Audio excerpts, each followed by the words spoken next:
Have you ever wondered what it was like to be a parent in the Stone Age? Imagine a world without hospitals, without supermarkets, without even a sturdy roof over your head. A world filled with giant cave bears, hyenas, and unpredictable weather. This was a reality for Neanderthal mothers, some of the most resilient and resourceful parents in human history. How did they keep their children safe in a world that showed no mercy? Let's travel back in time and uncover the incredible story of Neanderthal motherhood. First, let's set the scene.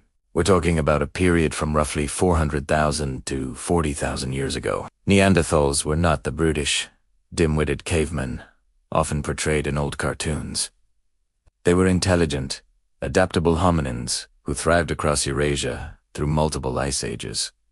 They were skilled hunters, tool makers, and, as we're discovering, deeply caring family members. Life was a constant struggle for survival, and for a mother, the top priority was her child's well-being from the moment of birth. Pregnancy and childbirth in the Pleistocene were fraught with danger. Without modern medicine, any complication could be a life-or-death situation for both mother and child. Yet, Neanderthals persevered. Fossil evidence suggests they had wider pelvises than modern humans, which might have made childbirth slightly easier, accommodating babies with large heads, similar to ours. The birth itself would have likely been a communal event. Experienced women in the group, perhaps grandmothers or aunts, would have acted as midwives, offering support, knowledge, and an extra set of hands. This social support system was the first line of defense.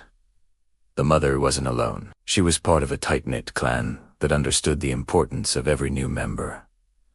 Once the baby arrived, the challenges multiplied. A newborn is completely helpless.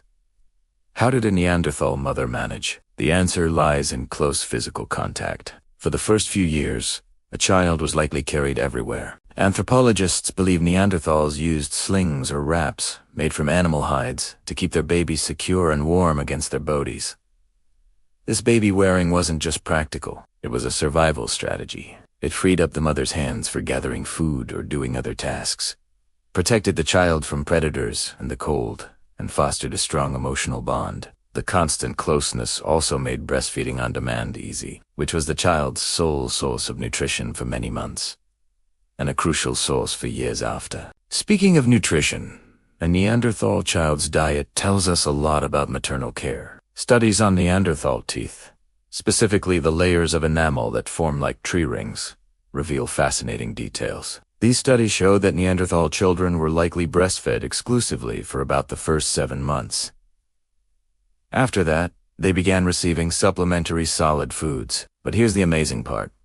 They often continued to breastfeed for several years, receiving that vital nutritional and immunological boost well into childhood. This prolonged period of nursing suggests a massive investment of energy from the mother, ensuring her child had the best possible start in a harsh world. The solid foods they were given were likely pre-chewed by the mother, a practice seen in many cultures that makes food easier for a baby to digest. But protection went far beyond just feeding and carrying. It was about teaching.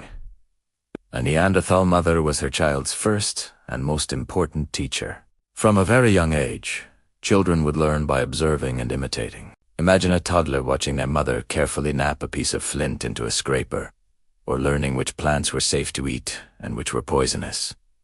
These weren't formal lessons, they were integrated into daily life. Play was also a form of learning. Through games, children would develop the physical strength, coordination, and social skills needed for survival. They learned how to track, how to be quiet, and how to work together as a group. A mother's guidance was constant, shaping her child into a capable future adult.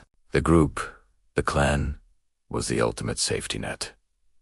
Neanderthals didn't live in isolation. They formed small, cooperative groups of around 15 to 30 individuals. In this communal setting, child care was a shared responsibility. While a mother had the primary bond, others, the father, older siblings, aunts, uncles all, played a role. This allaparenting, or care by non-parents, was crucial. If a mother was injured or had to participate in a hunt, other members of the group would step in to watch the children. This collective approach not only protected the young but also strengthened the social fabric of the entire clan. Everyone had a vested interest in the survival of the next generation. We see evidence of this deep care in the fossil record. Take the Famus, old man of Shanidar, a Neanderthal individual from a cave in Iraq. He lived to an old age despite having multiple severe injuries, including a withered arm and potential blindness in one eye. He couldn't have survived for decades in that condition alone. It's clear his group cared for him, fed him, and protected him. This ethic of care undoubtedly extended to the most vulnerable members. The children. There are also burial sites where children were laid to rest with care, sometimes with grave goods like tools or animal horns. This suggests that the loss of a child was a profound emotional event, and that their lives, no matter how short, were valued immensely. It's a powerful testament to the love a Neanderthal family had for its youngest members. The world of a Neanderthal child was also a world of constant risk assessment, managed by their mother.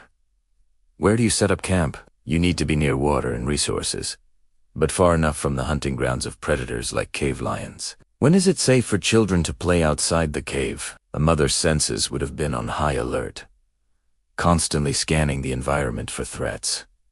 Her knowledge of the landscape, animal behavior, and weather patterns was passed down through generations, and she, in turn, passed it to her children. Lessons like do you go near the river when it is flooding, or that hissing sound means a snake is nearby, were matters of life and death. Furthermore, Neanderthal mothers were innovators. They created the tools they needed to make life safer and easier. They processed animal hides to create warm clothing and bedding, essential for surviving freezing temperatures. They knew how to use fire not just for warmth and cooking, but as a protective barrier at the mouth of a cave to keep predators at bay during the night. The hearth was the heart of the home, a circle of light and safety, and the mother was often its keeper. Her ability to maintain the fire was a fundamental act of protection for her entire family. In every decision, from choosing a safe place to sleep to deciding when to wean her child, a Neanderthal mother balanced risk and reward.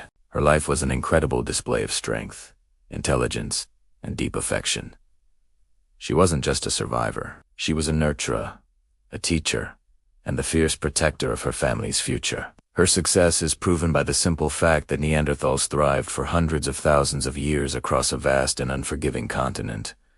They didn't just endure. They raised families, they cared for each other, and they passed on their knowledge. So, the next time you see a depiction of a Neanderthal, look past the cliches. Picture instead a mother holding her child close, her eyes scanning the horizon. See her teaching her little one the ways of the world, surrounded by a supportive family. She's a powerful link in the long chain of human history, a testament to the enduring power of a mother's love and her unyielding will to protect her child, even in a world without mercy. Thank you so much for joining me on this journey back in time. If you found this story as fascinating as I do, please hit that like button and subscribe to the channel for more deep dives into our incredible human past. Let me know in the comments what aspect of Neanderthal life you'd like to explore next. See you in the next video.